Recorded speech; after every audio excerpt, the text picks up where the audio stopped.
বলতেছে ম্যাডাম আর হচ্ছে না, এবার ছাড়েন। She got really pissed. ওদেরকে বের করে দিয়েছি।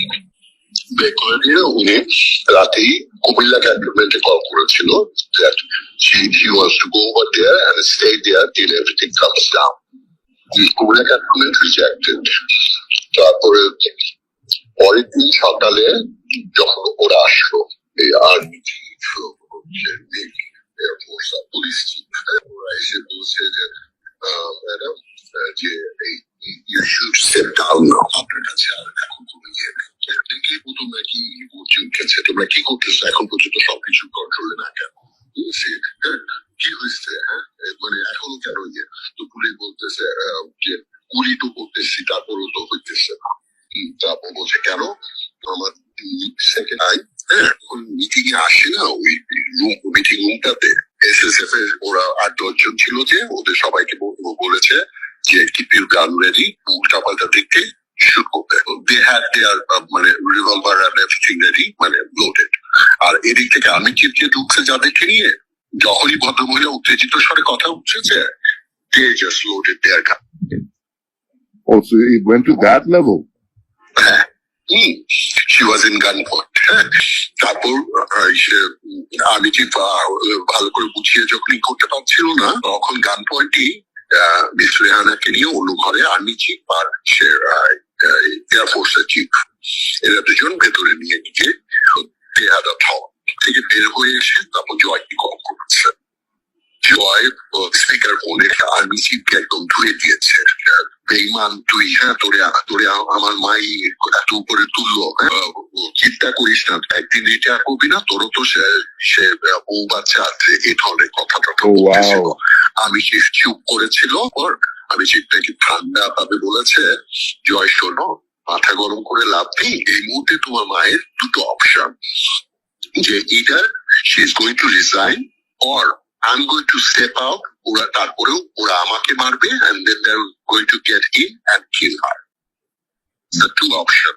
জয়রা কিছুক্ষণ চুপ করে থেকে তারপর বলে কি আচ্ছা ঠিক আছে, যা পূজা করার করে। We already took bags full of resignation papers, অনেক papers, so তারপর they signed all of them. তারপর অলরেডি কিন্তু অনেক দেরি হয়ে গেছে এসব কথা বলতে বলতে। অলরেডি সে ঢাকার চিফ ইয়ে করে লিঙ্ক করে দিয়েছে 2টার সময় আর্মি চিফ ইয়ে দিবে, তাই না?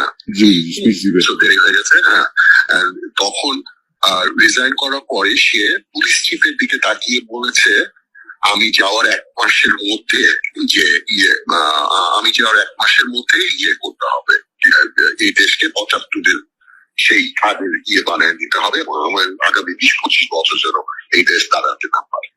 She told Isha. Well, I can totally see her saying this. She's a psycho. Yeah. She's a psycho. তারপরে চিফেরা বলছে the best I can do is give her safe message. Either that or she should be dead as well. তারপরে সবকিছু sign করে ভদ্রমহিলা কিছু নেয়নি, শুধু $5 lakhs নিয়ে গেছে। সমস্ত এমপ্লয়ীদেরকে বের করে SSF এর গাড়ি দিয়ে বের করে দিয়েছে গণভবন থেকে।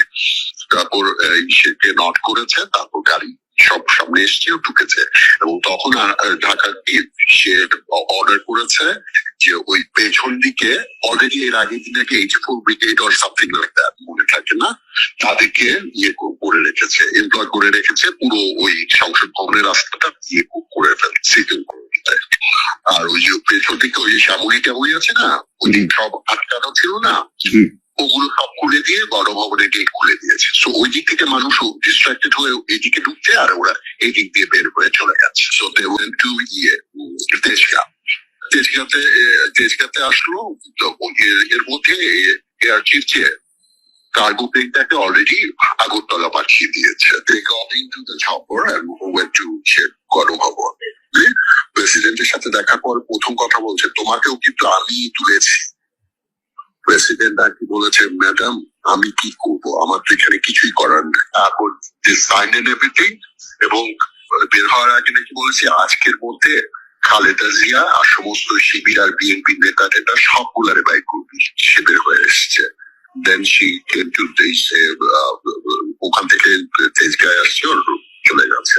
She wanted 8 সে এসএসএফ করে তার জন্য। তো RBC বলছে ম্যাডাম সিটি তো আছে এখানে, যে সে 8টা, হ্যাঁ দুজন আমাদের থেকে 2জন, আর আপনি 4জনকে নিয়ে গেছে গণভবনে। With all this time, even before she left, তার মধ্যে এতটুকু রিমোর্স ছিল না, এতটুকু মানে she was the same arrogant, মানে full of vengeance. She went there either to kill her or get her out.